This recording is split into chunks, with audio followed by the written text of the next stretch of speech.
Bonjour, chers internautes, fidèles téléspectateurs, vous qui nous suivez de partout à travers cette émission Carrière Plus sur Richesse TV avec votre chroniqueur riche Bradley Milondo, le Benjamin de la presse congolaise.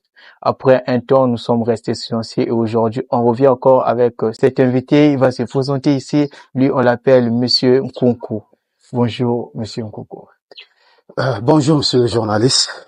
Bienvenue dans cette émission. Je pense que c'est pour la première fois, mais ça sera pas pour une dernière fois. Monsieur Nkunku, qui est Monsieur Nkunku? Bien, merci beaucoup. Je m'appelle monsieur Nkunku Varnel. Je suis enseignant et entrepreneur.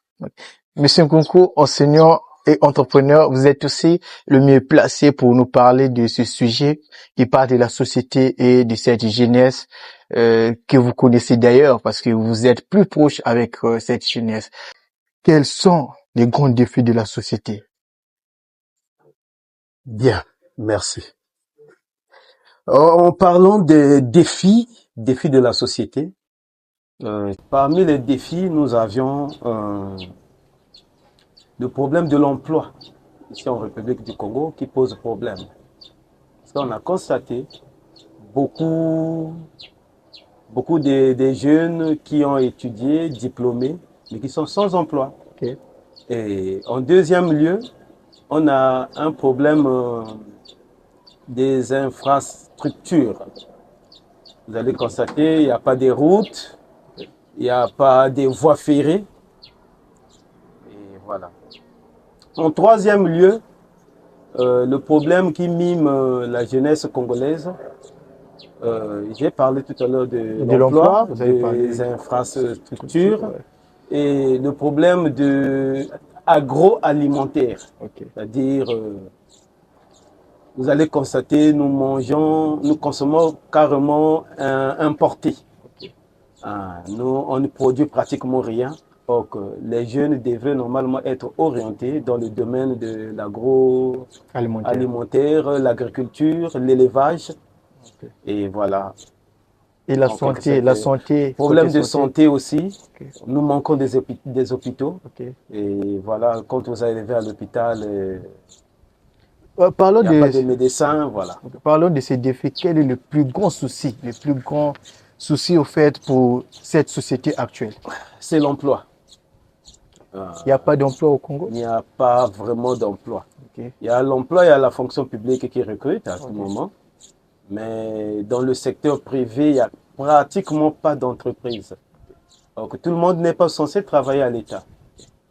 Parlons un peu de l'emploi. On voit déjà la jeunesse congolaise, cette jeunesse qu'on a mis à la responsabilité. Alors, pensez-vous que cette jeunesse est bel et bien encadrée? Dire que la jeunesse est encadrée, c'est pas vraiment... je pense non. Non, parce que vous voyez, un troupeau qui est délaissé à lui-même sans un berger ne progresse pas. La jeunesse n'est pas encadrée parce qu'il manque... on enregistre un problème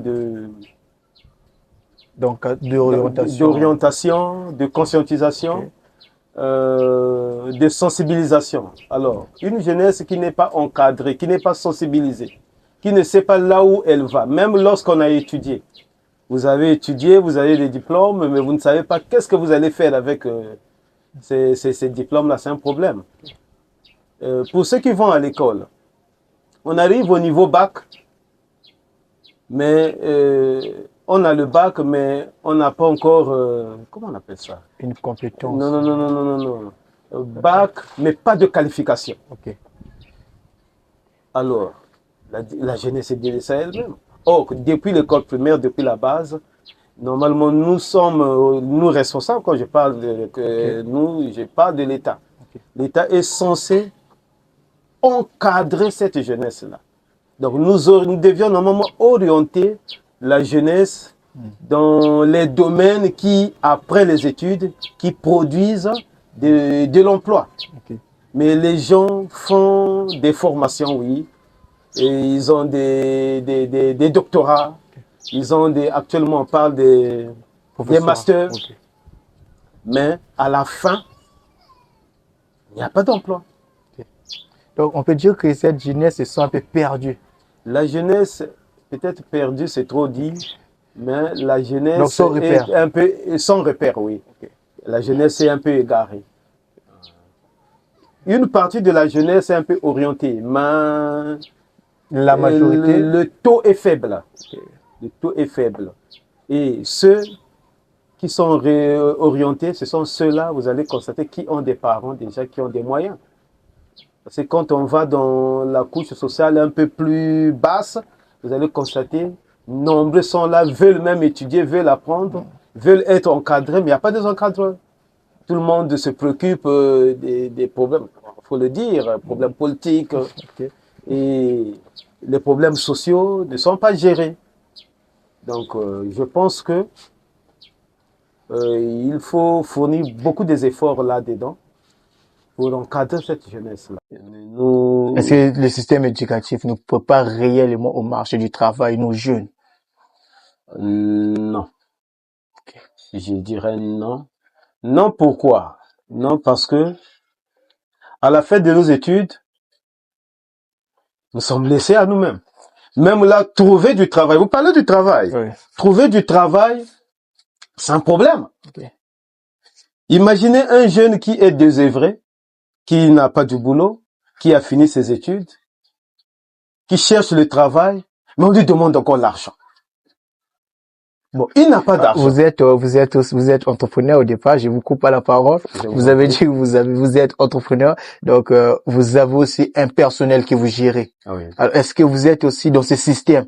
Parce que vous venez de parler d'un système, on demande l'argent lorsque un jeune vient chercher du travail. Est-ce que vous êtes aussi dans ce système? Je dis non. Nous, l'avantage que nous avions, moi personnellement, je parle de moi.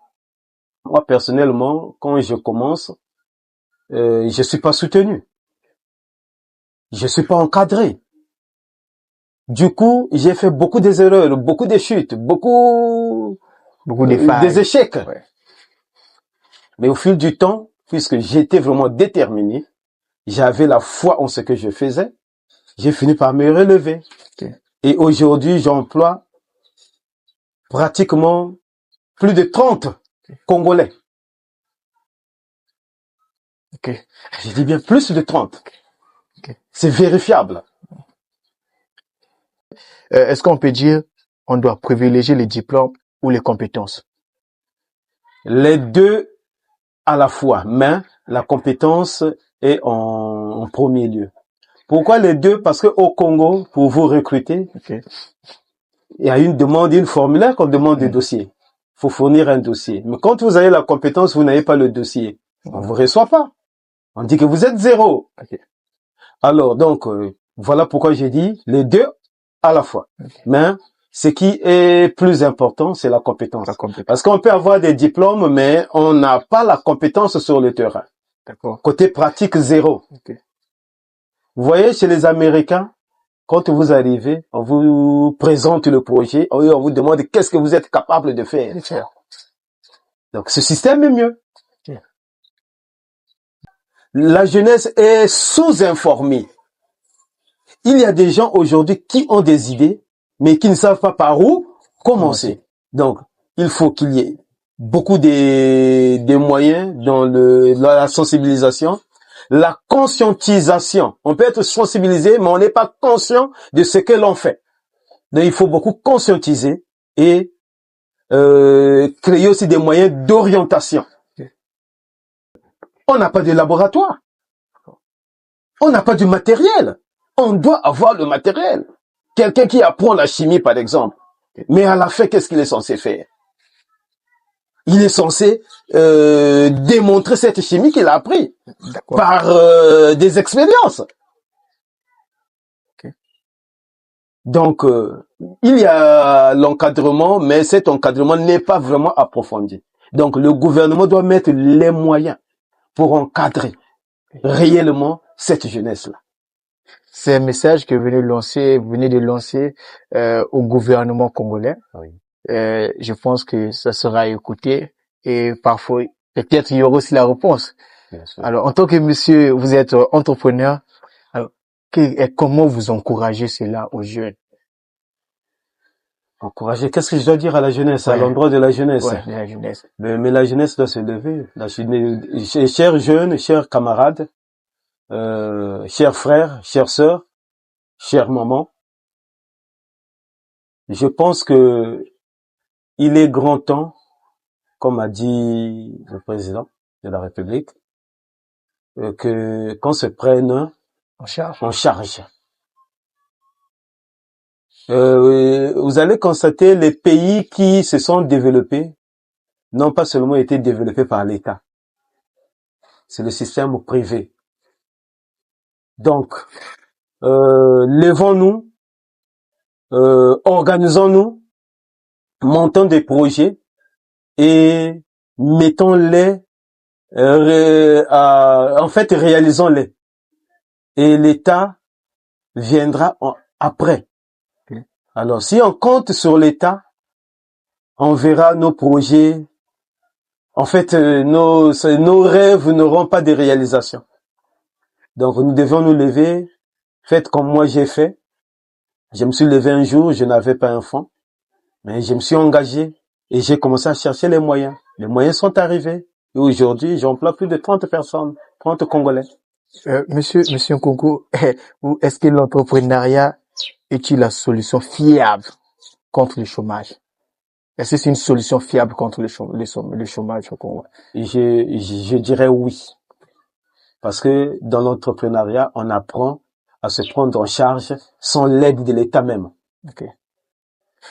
Sans l'aide de l'État, mais quand les impôts s'imposent.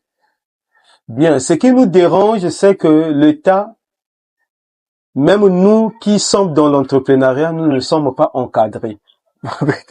Alors, que l'État nous encadre, parce que nous sommes beaucoup dérangés. Il y a les impôts, la CNCS, Okay. l'inspection du travail, beaucoup de structures de l'État qui viennent pour la mairie, qui viennent pour oui, c'est juste de leur droit, ouais. C'est juste parce que c'est de leur droit logique. Okay. Mais avec les moyens dont nous possédons là, c'est difficile. Donc que l'État subventionne ces entrepreneurs, ces jeunes là, pour que l'argent se rentre à l'État. Parce que quand ils viennent nous subventionner, ils nous donnent de l'aide. Okay. Nous exploitons cet argent-là, nous multiplions les actions. Les jeunes travaillent, nous payons les impôts, nous payons la mairie, nous payons tous les droits que nous sommes censés payer. L'argent rentre à l'État, la jeunesse vit et voilà, le pays évolue. Alors, monsieur Nkunku, nous sommes à la fin de notre émission. Il y a pas mal de jeunes, il y a pas mal de cette population qui compte aussi sur vous par rapport à ce que vous venez de dire. Oui. Nous sommes à la fin. Parlons en général de cette société d'où je mets tout genre de personnes. Qu'est-ce que vous pouvez dire pour finir avec notre émission? Bien. Le mot de la fin. Pour terminer. Parce que je dois encore le redire, vous allez revenir, d'où on va débattre un autre thème. Donc, le premier thème, d'où nous avons parlé de la jeunesse, l'insertion professionnelle de cette jeunesse. Prochainement, on va rechercher un autre sujet. Nous allons débattre ici. Et quel est le mot final à dire pour l'insertion professionnelle de ces jeunes? Merci beaucoup. Les mots de la fin. Mes mots de la fin vont s'attarder sur la jeunesse. Chers camarades, chers jeunes, levons-nous. N'attendons pas que l'aide vienne du ciel. C'est à partir de notre foi dans ce que nous faisons que nous allons émerger. Donc, que tu sois artiste, que tu sois, peu importe le domaine dont tu veux te lancer ou bien que tu exerces, ne regarde plus derrière, lance-toi et la foi en ce que tu fais et Dieu pourvoira. Bon courage et que le Seigneur nous garde. Oui, voilà, c'était bel et bien cette émission Carrière Plus avec notre invité Nkunku Varnel qui nous a honoré aujourd'hui concernant ce thème, l'insertion professionnelle des jeunes. Et on se retrouve pour la prochaine édition. Derrière la caméra, on avait B8 qui nous a assuré des belles images. Et rassurez-vous que là, nous allons vraiment débattre des thèmes. Et si vous avez des questions, n'hésitez pas à les poser aux commentaires. Si vous avez, nous allons aussi laisser le numéro qui va s'afficher sur l'écran. Et si vous avez des questions, envoyez-nous par WhatsApp. Nous allons discuter sur ça et nous allons revenir pour en parler. Et on se dit à la prochaine édition. Ciao.